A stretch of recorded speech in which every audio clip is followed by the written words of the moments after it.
If you're Jewish and visited the Basilica of Santa Croce in Florence, you may not remember that it is the burial place of people like Michelangelo, Dante, and Machiavelli, but you probably remember the stunning facade with the Star of David at the top. What is a Jewish star doing on the front of one of the most important churches in Europe?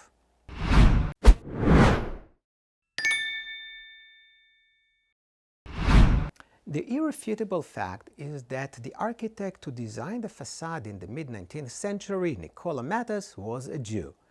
But whether he chose the Star of David because of its Jewish significance, its Catholic meaning, or simply for aesthetic purposes is debatable.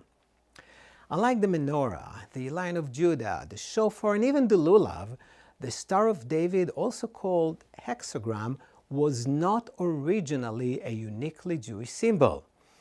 It was indeed used sometimes as a decorative element in ancient synagogues, but so was the swastika and other symbols that only years later received the meaning they have today.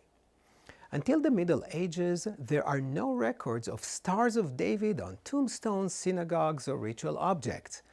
Even when it was used, Jewish and Muslim mystics saw it as a magic sign against demons rather than a national religious symbol. It was in 14th century Prague that the Star of David was first associated with the Jewish community. It is told that the city's ruler enabled the Jews to choose their own flag, and they chose the star. Then, during the 17th and 18th centuries, it spread throughout Moravia and Bohemia, but it was not until 1897 that the Star of David became representative of worldwide Jewish community after it was chosen to be the symbol of the Zionist Congress.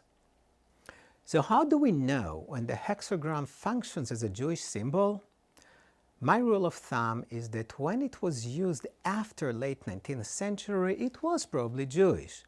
And before that, it depends on the context. If it adorns an ancient church or mosque, it is likely due to its Christian or Islamic meaning. When we find it in a synagogue or on the cover of a Jewish book, it was because of its Jewish significance. And what about the facade of Santa Croce? I believe that even though at this time the Star of David had not yet been accepted as a universal Jewish symbol, its association with Judaism was well known. By placing the star on the church, the Jewish architect found a way to pay homage both to his Jewish heritage as well as to the Catholic Church that trusted him with this immensely important project. See you next week.